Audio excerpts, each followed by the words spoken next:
My name is Ian Kamau. I'm an artist, writer, and designer.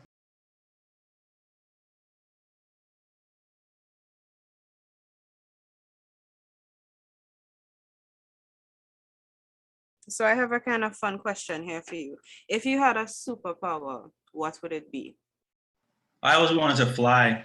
I think that's a bit of a cliche superpower, but if I think back to when I was a kid, I used to have these like fantasies about flying, Mm-hmm. you know, and I still, for many years, and still every now and again, I have dreams about flying or hovering or something like that. So I don't even have to think about that question. I want to fly. That's so interesting. Do we see that like in your work anywhere, in any projects that you're working on or probably worked on? Uh, I kind of wish there was more of that. A lot of my projects um, are very like grounded in reality, and so I feel like sometimes maybe just because I've spent so many years now focusing on writing about myself and my family and my relationships and that kind of thing.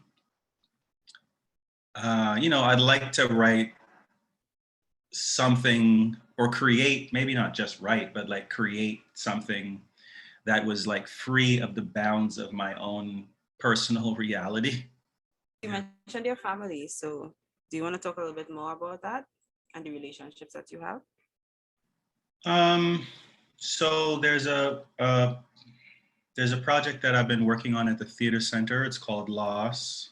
Basically, it's a story about myself and my own kind of pathway through what I don't ever really call depression in the piece, but I would say if you're going to call it something clinical, it would be depression. And then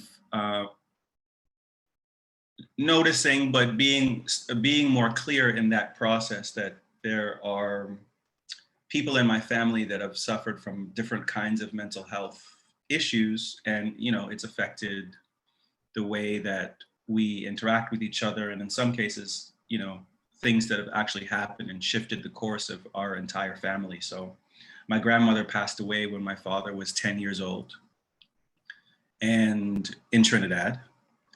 And yeah, I mean, everything was essentially different after then, but I never knew her in my life.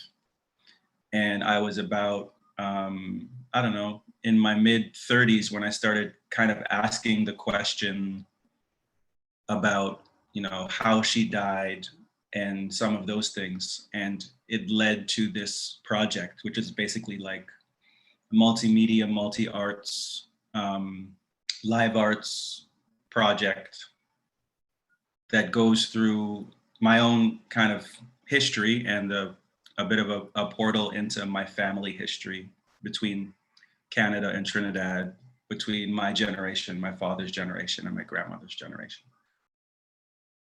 So, who or what is your biggest inspiration right now? There's so many different artists inspirations, and then also just like inspirations in the world, just like walking through downtown Toronto and watching people interact, you know um, friends that I have, all of the places that I've been are kind of constant references inside of my head. I've been all over the world. And so, I was telling a friend a little while back, sometimes it's strange to walk through, I grew up in Toronto. So to walk through a city that you grew up in and to be able to reference in your head times, places, and experiences that are very different from the place where you are.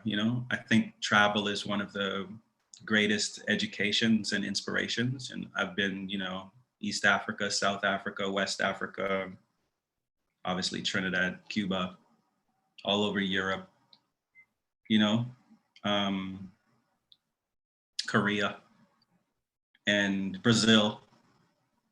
And just, those things are in your head all the time.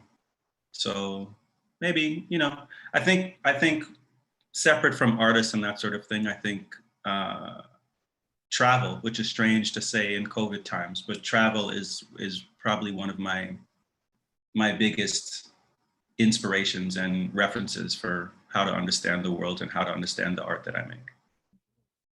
Thank you. Thank you so much for sharing honestly with us. And No I think this problem. was a great start to my day, at least to like have the idea of bouncing between the past and the future. I think that's gonna stay with me for a little while.